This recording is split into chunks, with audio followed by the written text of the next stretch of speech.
Today's a juicy one, guys. We're talking about insurance policies and roof issues in Colorado in 2024. Stay tuned. We're going to talk all about this.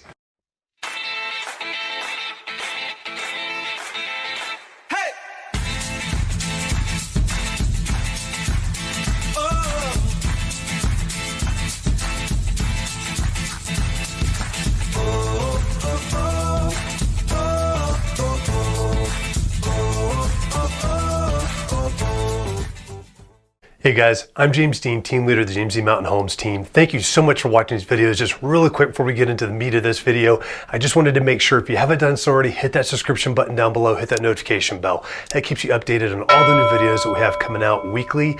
We've got several that come out each week on this channel, so please stay up to date with that. Also, if you've got any questions whatsoever that are real estate related or just in the community, please don't hesitate to reach out to us and give us a call. You can either call us at 719-266-2725.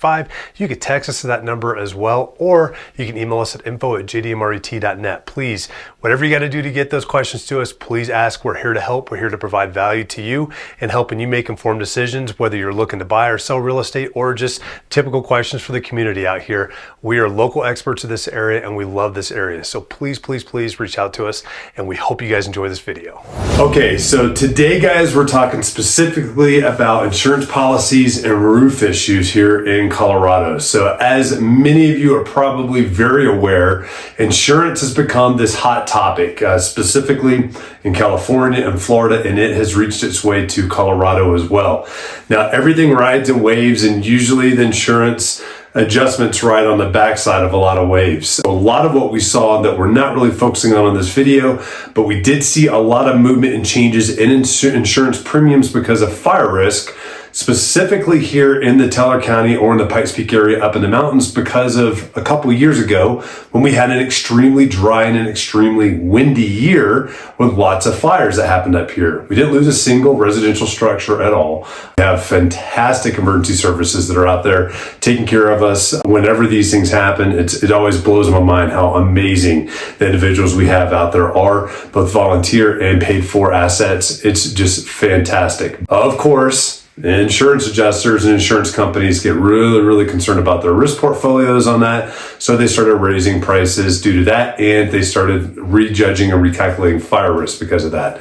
But today specifically, we're talking about roofing and what that looks like here in Colorado currently. Now, there's been a big debacle that's kind of happened and come down from last year that the legislature voted in that basically has completely really enforced what a lot of insurance companies are already moving towards anyways. But typically a roof in Colorado, it could be a roof that's in perfect condition. If it is over 10 years old, they have moved it from replacement cost value to actual cost value. Now, what does that mean to you as a homeowner? Well, it can mean several things. The first thing you need to know and understand is if your mortgage company requires you to have full replacement cost value, that could, in fact, cause major issues with your mortgage company. Now, there's different ways that can be combated. You could look at changing insurance companies. You could look at paying a higher premium, sometimes twice as much what the annual premium is, just to switch it back to full replacement cost value. Some insurance companies won't even do that instead of it going down to actual cost value. Now, let me walk you through what these two terms mean. So full replacement cost value means it doesn't matter how old the roof is, the insurance company is going to replace the entire cost of the roof.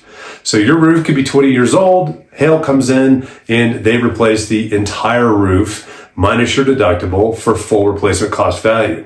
Actual cash value or actual cost value on there is going to be the depreciated value of the roof. So if you've got a 30-year roof that's 10 years old, it's lost 33% of its value, and that 66 and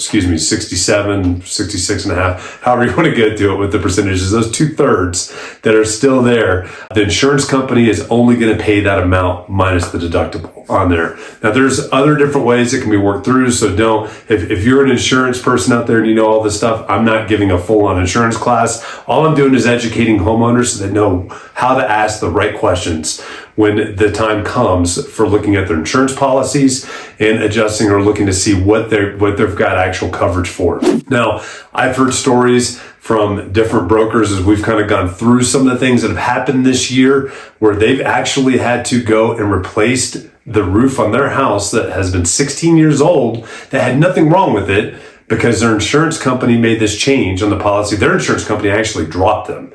They wouldn't even go down to actual cash value. They dropped them. And rather than going to a different insurance company, they just paid to get a new roof put on. They had to have that insurance coverage on it because of the mortgage that was on there. And your mortgage requires that full coverage on your house.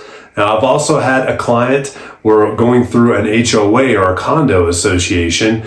They did not make the adjustments necessary with the HOA or the condo association, condo owner association, to properly take care of their owners. And in the process of doing this, when the insurance company made their policy change this year, they actually changed all the roofs to actual cash value or actual cost value, which underwriters flat out will not tolerate, especially for an FHA on there. So the buyer missed out because that changeover in policies literally happened while we were under contract. And the underwriters got the new policy and they said, nope, not doing it. And there was no way that condo owner association was going to be able to change that in time. They've caused lots of problems for all of their owners in there whenever they want to sell. And it's something that will be fixed, but it will take time as well. So that's why this is important. When you're looking at a house as well, it's also extremely important. Find out what the age of the roof is. And when you're talking to your insurance companies, you need to be upfront with them and talk to them about, hey, I've got a roof that's over 10 years old.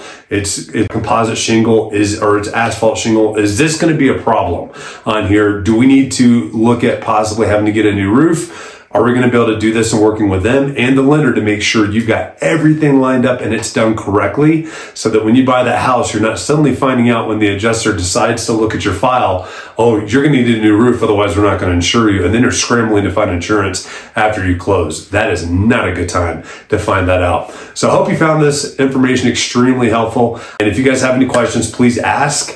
And I look forward to seeing you next time. Guys, I really hope that you enjoyed that video. And once again, before you sign off, make sure you hit that subscription button and notification bell down below.